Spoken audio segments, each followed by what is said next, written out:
Awesome. We have some slides. Cool. So as mentioned, I'm Matt. I'm from Proof of Play. So today I'm going to be discussing about an event we just ran called the Forgotten Gods event.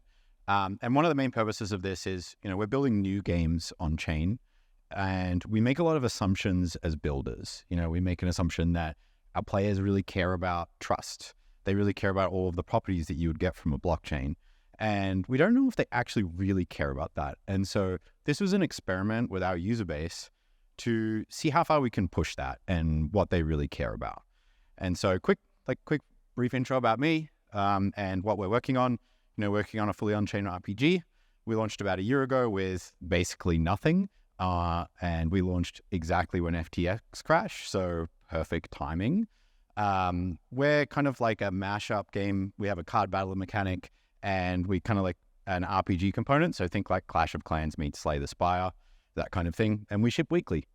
So recently we launched a free-to-play mode. We're holding at about 2,500 daily actives. So we've got a lot of users to experiment with, and we're very happy with that user base for this experiment.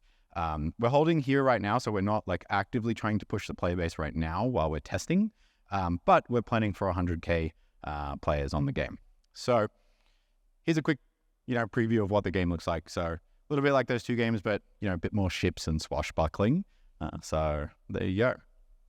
So what about the Forgotten Games event? So because obviously we're an on-chain game, we are a little bit crazy. And with this event, we decided to make it even more crazy. So we had a couple of goals on here. So first goal is we wanted a fair event.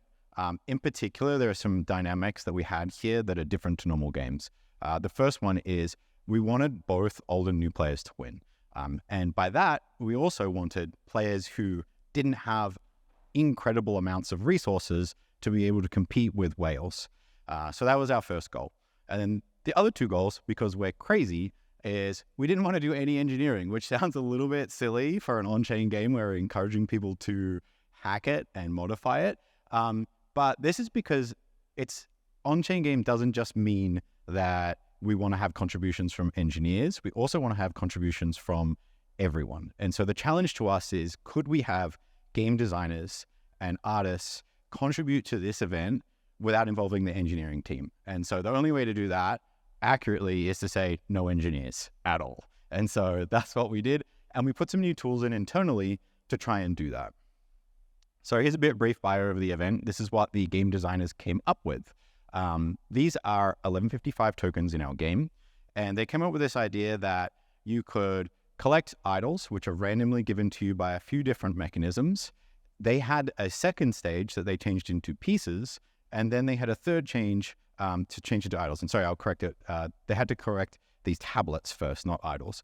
The cool thing about this is the game designers found a way to take the existing systems and turn it into a team game, which we hadn't coded, we hadn't thought about at all. And they made these three teams. So there's the green team, which is the dealer, the old salt team in the middle there. And then on the right, the Brosif team. And so the big rewards we had, which weren't crazy, were the winner of the event who had the most idols would get a 1-of-1 NFT ship. And then every player on the winning team would get a idol that signified, which one. So one of those idols up there is going to come into the game. So there's a few things we learned from the event, and you'll see there we have the little Vince emoji there that will slowly change as we go through. But the first learning we had, which we really expected, was how would botting and fair play come into this? We know people can go direct to contract in this. Would people actually do that in the event that there were incentives? And would people care? Well, the answer of would people care is absolutely. And it came to us in really interesting ways. This is a user complaining in Discord about someone else botting. And they actually creatively did their own detective work with on-chain tools. If you can recognize this interface up here, this is actually OpenSea. They were looking through OpenSea to see when someone minted and accusing them of using a bot, basically, to do it.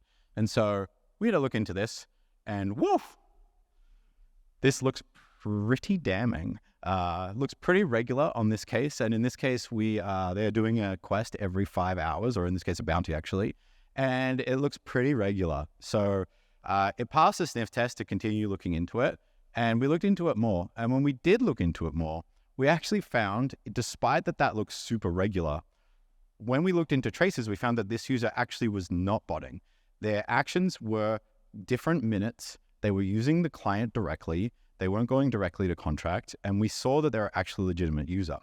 That said, we did find users who were doing things that we didn't allow. And we saw people going directly to our relayer. We saw people injecting into the game.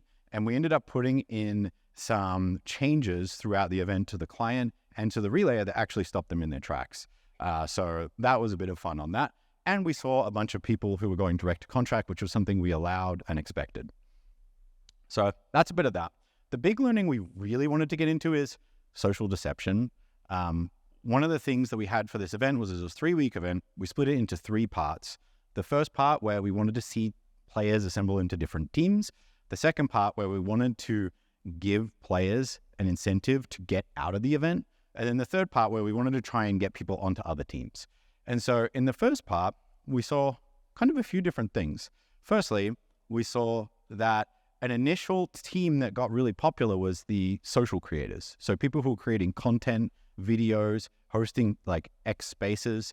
They ended up out in the lead pretty quickly because a lot of new players would go to the social creators and then they would join their team. That led to some pretty angry people, and we had people accusing them, hey, it's not fair that you're using your reach to recruit for the team. And then this happened. We had a town hall, and in the town hall, the team that was second place did a bomb, which is where they all crafted their idols at the same time and they jumped up to the top of the leaderboard. And they ended up winning the event, and it was pretty crazy. But it was cool to see that. The other thing they did was they offered incentives. So they offered rebates in Pirate Gold, which is our ERC20 token, that were actually pretty high. So that was one thing. The next thing that we saw was a bit of temptation. So we offered really high value things for people to opt out of the event. And we saw a lot of success with that.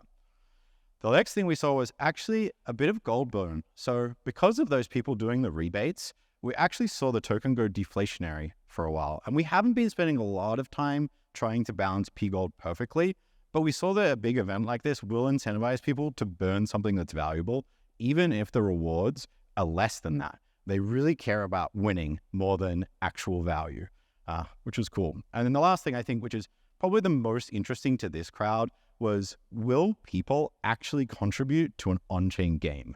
And I think like a lot of us kind of just assume, yeah, people will fork our contracts and they'll put it together. But will that happen? And in our game, essentially, we did this test in the ultimate way. We have no developer documentation. You can go to a GraphQL endpoint if you are brave enough to check it out. And for this competition, because we have no no edge support, we didn't put a leaderboard together. We didn't put a bunch of things that you would normally see in a big live event. And so because of that, we actually saw the community take that into their own hands, which I think is a really good sign for autonomous worlds.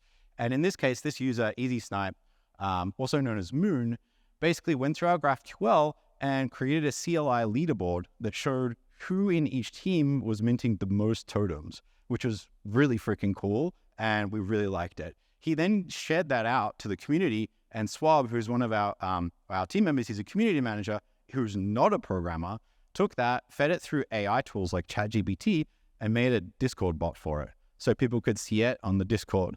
So this is like a no edge lift from our team extension of the game. And so I think that's super important. And then we took it and made a leaderboard on the website, which was super good because we had like almost no left. So some quick learnings that we had, we had a huge participation in the event. I think a lot of players really liked the event.